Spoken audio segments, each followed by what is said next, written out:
Good evening, Richland Hills. Mayor Curtis here, back with a quick recap of our City Council meeting from last night, April 27, 2026. It was a long meeting, but a very productive and positive one. We began the evening with a work session covering several important items. First, Council received an update on the city's use of Violytics, a street assessment tool being used by our Public Works Department. This technology helps the city scan roadways, identify pavement issues, develop pavement condition scores, and build a better inventory of street signs, sidewalks, and ADA ramps. The purpose is to help us make more data-driven decisions as we plan future street maintenance and capital projects. Council also reviewed the draft Richland Hills Economic Development Strategic Plan. This plan is focused on how Richland Hills can grow smarter, but not necessarily bigger. As a mostly built-out city, our future success depends on reinvestment, corridor redevelopment, site readiness, and public-private partnerships. The plan identifies key corridors such as Boulevard 26, Baker Boulevard, Henley-Eaterville Road, State Highway 121, and the Glenview Corridor as priority areas for future reinvestment. A major theme of the economic development discussion was discipline. The plan does not recommend broad subsidies or speculative spending. Instead, it focuses on preparing sites, improving corridors, attracting restaurants, and experiential uses, supporting existing businesses, and tying any public participation to measurable performance. The plan also organizes opportunity sites into near-term, pad-ready sites, mid-term assemblage sites, and longer-term transformational districts. Council also discussed the city's water, wastewater, drainage, impact, and general fee structure.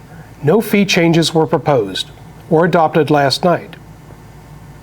The discussion was about creating a clearer inventory of existing fees, evaluating cost recovery and capital needs, and bringing any future recommendations back through the budget process in a transparent and phased way.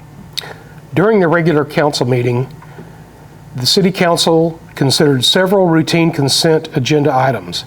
These included excusing Councilmember G.W. Estep's absence from the April 13th meeting and approving the April 13th meeting minutes.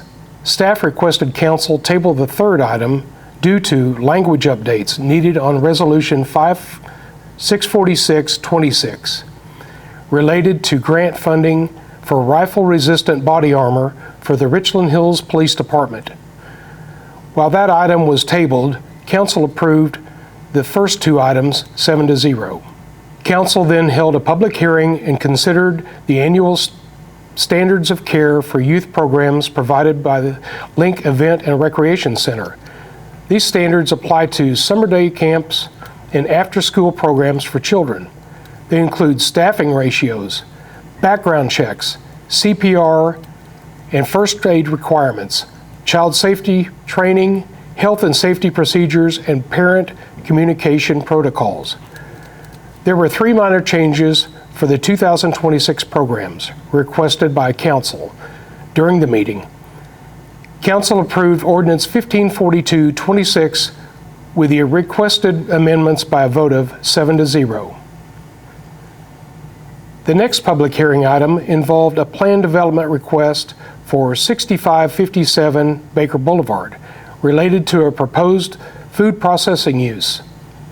That item has been continued from the April 13th meeting, but the applicant formally requested to withdraw the application, and as a result, no further zoning action was required. Under new business, Council considered Resolution 644-26, approving a task order with Half Associates for professional engineering services related to the Cecil Drive reconstruction project. This project includes the full reconstruction of Cecil Drive from Lavon Drive to the drainage channel, including pavement, water, sanitary sewer infrastructure. The engineering contract was posted on the agenda in an amount not to exceed $86,600, but staff requested an additional $22,000 for a total contract amount of $108,600 related to the additional design and floodplain engineering services to create a hammerhead turnaround at the south end of the street for our fire engine to turn around without having to back up the entire length of the street. This is funded through the street bond funds. Council approved the resolution with the amended amount of $108,600 by a vote of 7-0.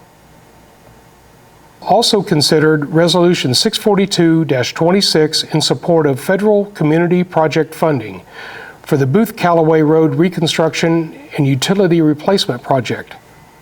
Booth Callaway is an important north-south corridor in Richland Hills, and this resolution formally supports a funding request for a larger roadway and utility reconstruction project.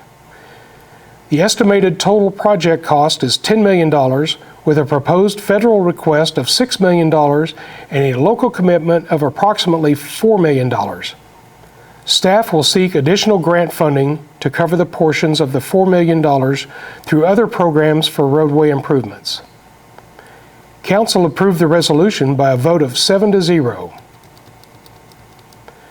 Council then considered Resolution 645-26, approving an agreement with Viesta for professional services related to capital improvement program management. This agreement is intended to help the city better align capital planning infrastructure needs, financial modeling, and economic development implementation. The agreement is for an amount not to exceed $90,000 and runs through September 30th, 2026, unless extended by a future council action. Council approved this resolution by a vote of 7-0. Council also received the March department reports and the quarterly financial investment report. These reports help Council and the public track ongoing operations, public safety activity, public works activity, code compliance, animal control, and the city's financial position.